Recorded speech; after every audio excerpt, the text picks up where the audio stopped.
mengenal personel Rekce TNI, pengintai yang dikirim duluan ke Gaza sebelum pasukan. Panglima TNI Jenderal Agus Subianto mengungkapkan, pihaknya akan mengirim personel Rekce atau pengintai ke Gaza, Palestina, sebelum para prajurit diberangkatkan sebagai pasukan perdamaian. Kemudian, apabila sudah ada kejelasan, kita akan kirim personel Riki ke sana untuk pendahulu memastikan situasi kondisi di sana dan tentang kesehatan di sana. Kata Agus, di Kompleks Parlemen, Jakarta Pusat, Senin, 24 November 2025. Personel REK TNI adalah sebutan untuk prajurit yang memiliki kemampuan reconnaissance, pengintaian. Mereka bertugas melakukan pengumpulan informasi taktis, pengamatan wilayah musuh, membaca medan, hingga memberi data intelijen bagi satuan tempur sebelum operasi dilaksanakan. REK adalah singkatan dari reconnaissance atau pengintaian militer. Dalam TNI, personel REK merupakan prajurit yang dipilih, dilatih, dan dibekali kemampuan khusus untuk mendeteksi posisi musuh, mengamati pergerakan dan kekuatan lawan, memetakan keadaan medan, melaporkan informasi secara cepat dan akurat, menjadi mata dan telinga satuan tempur utama. Mereka beroperasi senyap, tertutup, dan tidak boleh terdeteksi. Personel REK mendapat pelatihan yang berbeda dari prajurit biasa, yang diajarkan antara lain pengintaian observasi, kamuflase penyamaran, navigasiona medan, survival, komunikasi intelijen, serta senyapa mobilitas. Hampir semua matra TNI memiliki kemampuan REK.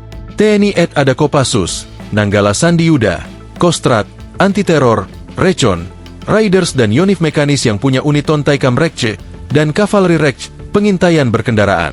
TNI Al-Ada Taifib, Intai Amfibi, Kopaska, dan satuan marinir tertentu memiliki unit pengintai darat dan pantai.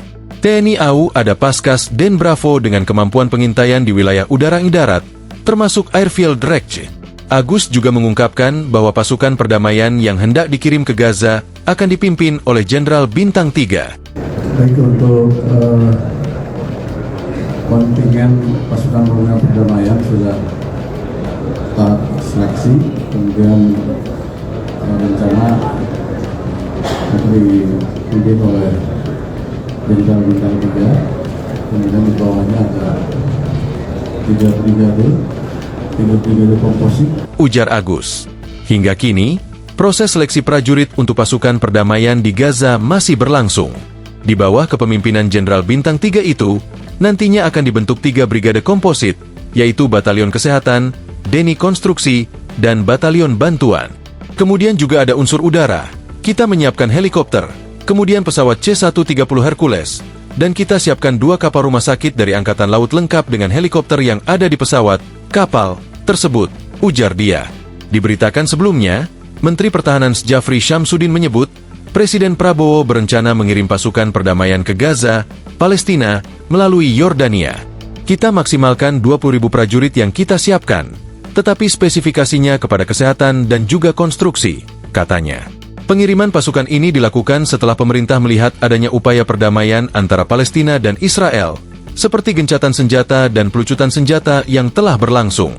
Dengan demikian, pasukan yang dikirim nantinya bertugas menjaga situasi damai agar dapat bertahan lebih lama hingga tercapai perundingan politik. Download Tribun X sekarang, menghadirkan lokal menjadi Indonesia.